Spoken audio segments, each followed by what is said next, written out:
And when USAID shows up anywhere in the world, it is generally followed by an attempt at regime change or a coup or some other way of undermining a government. It plays this dual role of actually providing aid, which is needed, while also being an agent of the state, an agent of US intelligence. Well, Syria is a classic example of the United States using one of its agencies like USAID, to affect regime change.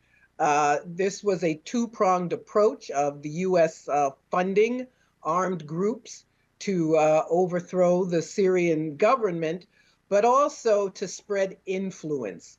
And having done so over many years, we sadly saw the success of these years of undermining what was the sovereign, whatever one feels about the government that fell, it was the sovereign government of Syria, and it was up to the Syrian people to decide what they wanted, which of course they could not do with the US and the rest of NATO being determined to have a compliant regime there instead of one that showed any independence.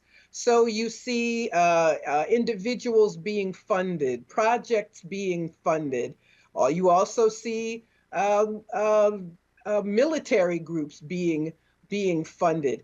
And this is the end result, is to weaken the state. Syria is unfortunately a sad example of the success of weakening a regime little by little.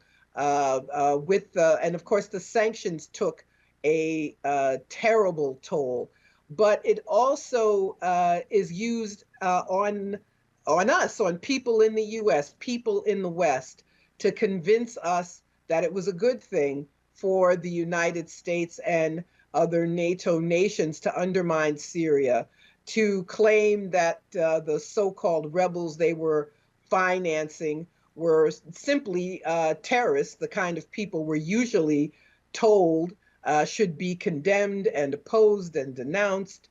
But in this case, it was made to give an appearance, a different image of the people who eventually took over that country, with the new leader Jolani having declared himself the president. He literally was denounced as a terrorist. The United States had a bounty on his head.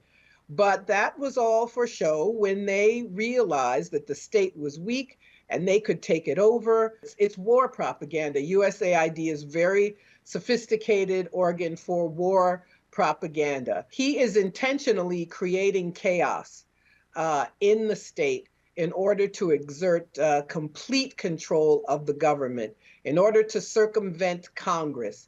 He is going right to the heart of the government and making these sweeping changes about USAID and other agencies.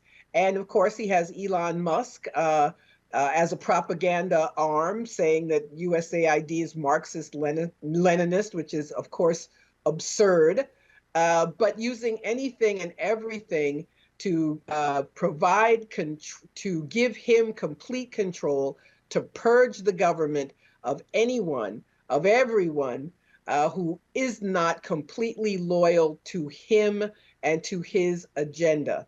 So it may seem strange that a president would seemingly destroy this agency, but he's not destroying it. He's going to change it. Its work will be done, will come under the auspices directly of the State Department,